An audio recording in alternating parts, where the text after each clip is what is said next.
Hello everyone. Last time I talked about the 5 best infantry civilizations in Age of Empires 2.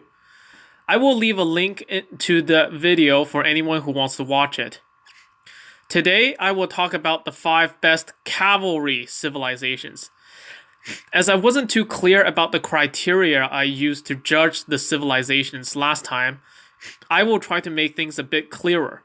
I will consider all bonuses that directly benefit cavalry units, which may include availability of units, free or cheaper upgrade costs, unique techs that benefit cavalry, cavalry unique units, creation speed bonuses, and any other civilization bonuses. Again, I would like to reiterate that the best cavalry alone does not equal best civilization in general, and that there are many factors that contribute to a great civilization. With that said, let us begin. At number 5, we have the Franks.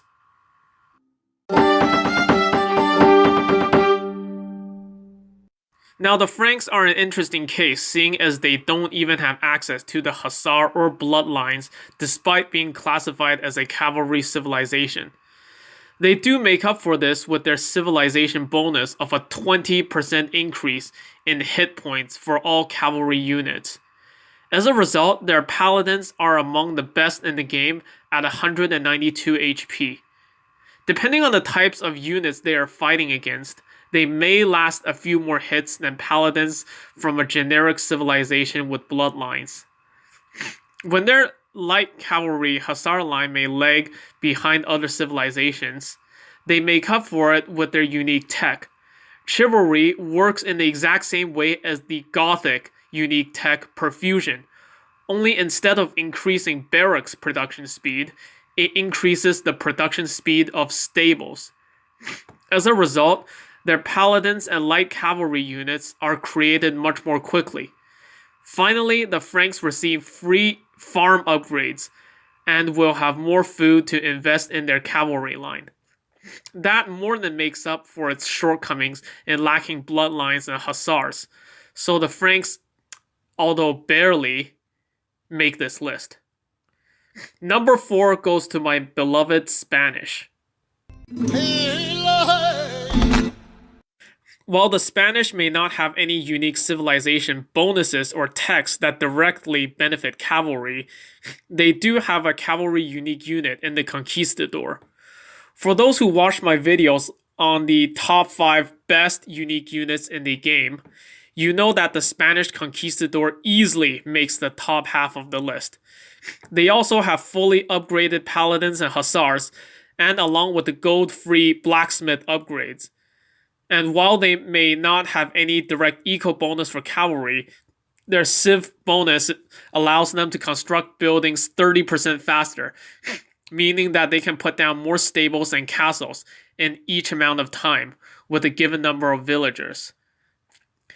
And for those of you who wish that the monks could move faster, the Spanish even has a mounted monk as their second unique unit that does a much better job keeping up with the army and running away from enemy units. At number 3, we have the Persians.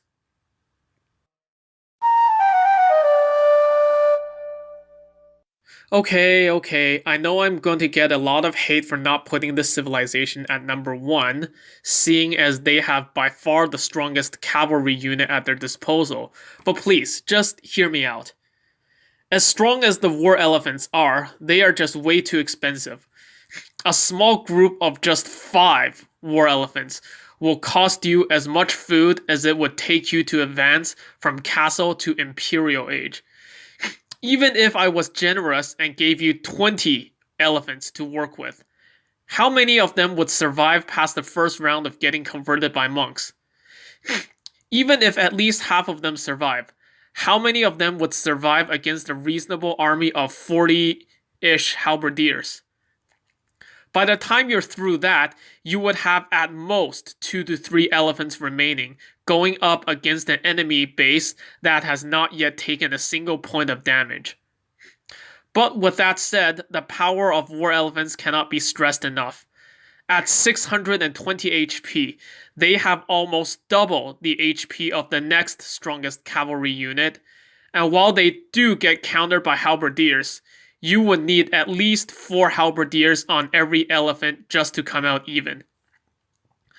But the Persians don't solely rely on war elephants as the backbone of their army. They are one of only 2 civilizations to have access to both the camel line and paladins. And unlike the Byzantines, the Persians get both bloodlines and blast furnace.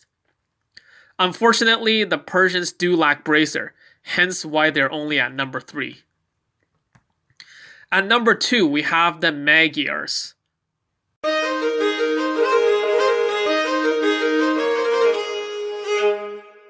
On paper, they seem far inferior to the Persians, but they more than make up for it with their hidden bonuses. For starters, they get fully upgraded paladins and hussars, so they are already above average for cavalry. In addition, they get forging, iron casting, and blast furnace for free, meaning that their knight line will always be superior to that of a generic civilization. Their light cavalry line is also cheaper, but the deal breaker is their unique unit. To make things even better, the Magyars have a unique tech that reduces the gold cost of the Magyar Hussar to 0, making them into a trash unit. In the late game, when other civilizations, like the Persians, may be struggling to produce their unique unit in large numbers, the Magyars won't have any problem fielding a large army of Magyar Hussars to overwhelm their opponents. Unlike the war elephant, which is a unit that's almost too expensive to lose, the Magyar Hussar can easily be mass-produced. Once again, we see the power of numbers in play. What good is a unit if it's so expensive that you can't even produce it at all? Finally, at number 1, we have the Huns.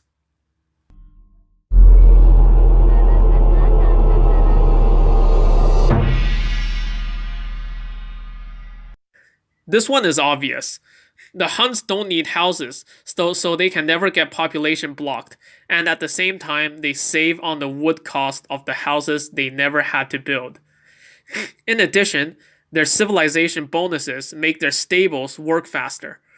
They have access to fully upgraded paladins, hussars, and cavalry archers, which, by the way, happen to be the cheapest and most cost-effective in the game, courtesy of another one of their civilization bonuses. Their cavalry options are so good that most high-level Hun players don't even seem to notice that the Huns have a cavalry unique unit. The Hun Tarkin is seldom used in high-level gameplay, mostly because the options with cavalry archers and paladins leaves nothing else to be desired. Hence, the Huns must be at the top of any list for best cavalry civilizations. However, as good as the Huns are as a cavalry civilization, we must not forget that all civilizations have their own strengths and weaknesses. All civilizations have a weakness that can be exploited, and no civilization is unbeatable.